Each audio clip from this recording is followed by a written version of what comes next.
I'm sure all of you are well familiar with Glock's signature line of handguns.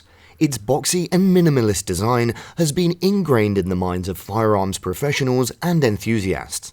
It's well regarded for its outstanding quality and unflinching reliability. Everybody knows what a Glock is, but not everybody knows some of its secrets. Join me and I'll give you a peek at what Glock's hiding. Hey everyone, welcome back. New Guy Joe here. And today we're going to go over the top 8 shocking things you don't know about Glock pistols. Make sure you watch until number 1 because it's one of the most shocking things about Glocks that I've ever heard. Don't forget to hit the like and subscribe button. It'll help the channel a lot.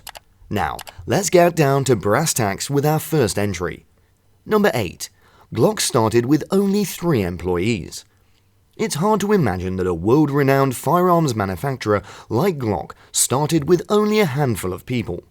The would-be firearms powerhouse was founded in 1963 by Austrian engineer and businessman Gaston Glock. The company only had 3 employees and was years away before they even began tinkering with their first prototype. The company manufactured consumer goods out of polymer, wood, and metal. Gaston, along with his 2 employees, worked tirelessly before they finally caught their biggest and frankly life-changing break in the 70s, when the Austrian military commissioned. The rest is, well, history. Number 7. Guns aren't the products manufactured by Glock. As we've already established with our first entry, Glock didn't start tinkering with firearms till the 70s. The Austrian-based company had its humble beginnings as a manufacturer of consumer goods. They began their proverbial journey when they were recruited by the Austrian military to mass-produce everything from field knives, components like casings for fragmentation, as well as training grenades, and even machine gun belt links. They've even manufactured a specialized entrenching tool called the Feldspaten, which literally translates to field spade. Needless to say, Glock was certainly inventive way before he delved into firearms manufacturing. Number 6. Gaston Glock was willing to sacrifice his hand at one point. By the time the 80s rolled around, the Austrian military was so impressed with the quality of Glock's products that he entrusted with a heavy order. Glock was commissioned by the Austrian army to develop the standard sidearm for their troops. No pressure, right? How hard could that be?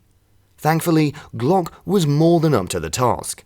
Development for the handgun began enthusiastically, although maybe Gaston was a little too enthusiastic. The Austrian founder and engineer was willing to test out his handguns by himself. That doesn't sound too bad, until you realize that early prototypes of guns have a nasty habit of malfunctioning, and in some cases going boom. Gaston was willing to sacrifice his left hand and fingers just to show his work's efficiency. Thankfully, his hard work paid off, and he gets to keep all his fingers. He even managed to impress those that attended his demonstrations. By using his left, non-dominant hand, Gaston proved that his gun was reliable, regardless of the hand using it. Number 5. Gaston Glock is a badass. To say that Gaston Glock is a talented and brilliant entrepreneur would be an understatement to his sheer badassery. Glock's firearms are known for their reliability in close encounters. But what most probably don't know is that Glock himself had a close encounter with death in the 90s. The Austrian inventor and businessman started developing firearms in the 50s. See, guys, it's never too late to pursue your dreams. By the 90s, Glock had already established themselves as a major player in the firearms industry. However, Glock's journey to international recognition wasn't all nice and peachy. Glock had been plagued by rampant embezzlement schemes within closed doors. Gaston himself discovered that one of his most trusted advisors, Charles Arent, had been keeping some of the dough for himself. Naturally, Gaston didn't take kindly to this gross betrayal and confronted Charles. Much to Gaston's surprise, Charles had something far more nefarious up his sleeve, as he had hired a French mercenary to assassinate Gaston with a mallet. Fortunately, Gaston was able to fight back and apprehended both Arent and his would-be assassin. As of writing, Gaston is still kicking at the age of 93. Number 4. Glock's use of secret components in their guns.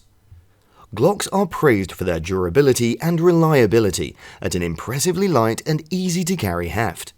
While its internal components are still made of metal, the rest of its exterior is made from a polymer substance that provides its light yet incredibly sturdy frame. Its impressively strong makings make it an ideal sidearm for law enforcement and civilians. Of course, with a composition like that, you're bound to impress someone, and Glock certainly has. The actual composition of Glock's polymer frame has been long speculated. Glock likes to keep things on the down low and are keeping their mouths closed on their super secret formula. However, some experts believe that they've finally cracked the secret, or at least speculate to have cracked the secret. Some experts believe that Glock uses an incredibly durable material called Zytel nylon. It's known for its water-resistant and sturdy composition, a trait that it very much shares with Glock firearms. Number 3. Glock clashed with gun control advocates in the 1980s. Guns and gun control go together as good as your standard Beretta with a 50 cal ammunition. Gun manufacturers have always collided with gun control advocates, and Glock is no exception. Back in the 80s, Glock was slowly becoming a well-known player in the firearms scene in the US. Their lightweight yet ever-reliable pistols were making waves for their light and durable polymer frame. This recognition caught a lot of eyes until a hoax spread that Glocks are allegedly undetectable to metal scanners, something that caught the ear of gun control advocates, and boy, they weren't happy. Glock found themselves in hot water as the US government itself has taken notice of this. Glock was put in question during the 1986 to 1987 congressional hearings regarding the Glock's dangerous potential. As you'd have guessed, Glock's been let off the hook once the hoax was debunked. Number 2. Die Hard 2 propelled the Glock's popularity in pop culture. The Glock's popularity is not strictly exclusive to law enforcement and firearms connoisseurs, as its presence is pervasive in the pop culture zeitgeist as well. It's appeared in everything from TV, music, movies to video games, and it has Die Hard 2 to thank for. A fictionalized version of the Glock 17 appears in the Bruce Willis action flick. Dubbed as the Glock 7, it was supposedly a German-made porcelain pistol that rendered it undetectable to X-ray machines. Now where have I heard that before? Despite its inaccurate movie portrayal, Glock saw a boom in sales following the film's release. The film took off and brought with it the Glock 17 up to the pop culture stratosphere. Glock embraced its newly found fame and never looked back. Glock's handguns have since become a mainstay in movies and TV shows, becoming the quintessential firearm of the good guys. It appeared in the episode of The X-Files and The Sopranos, made a lyrical cameo in the music of Tupac and Dr. Dre. It assisted the Boys in Blue in the Counter-Strike games, and most recently, it starred alongside John Wick himself. Number 1. The founder of Glock had zero experience in manufacturing firearms. And finally, at number 1, Gaston Glock, the founder and the majority owner of the Glock brand, had zero experience in manufacturing firearms. You heard us right.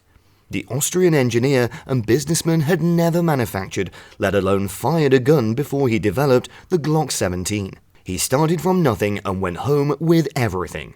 Up until he was commissioned by the Austrian army, the man had no prior knowledge of the ins and outs of making an actual firearm. But that didn't stop him. Gaston Glock had a vision, and that vision was all he needed. At the time, the Austrian army needed a reliable and durable sidearm that could be easily disassembled and cleaned on the field, and Gaston took the challenge. Glock pulled in all the help he could get, consulting from local firearms experts and using his expertise in manufacturing polymer products to develop a prototype. Glock unveiled the Glock 17 in 1982, and the Austrian army loved it. The Austrian army was so impressed that they ordered 20,000 units that same year. And now, well, you already get the gist of it. Glock aimed for the skies and soared beautifully. Glock established itself as a major competitor in the industry filled with heavyweights like Smith & Wesson, Sig Sauer, and Colt. Glock swung for the fences and nailed a home run. And that concludes this video. Subscribe and turn on notifications so you don't miss more videos of the best and boldest firearms in the market and much more. Take care.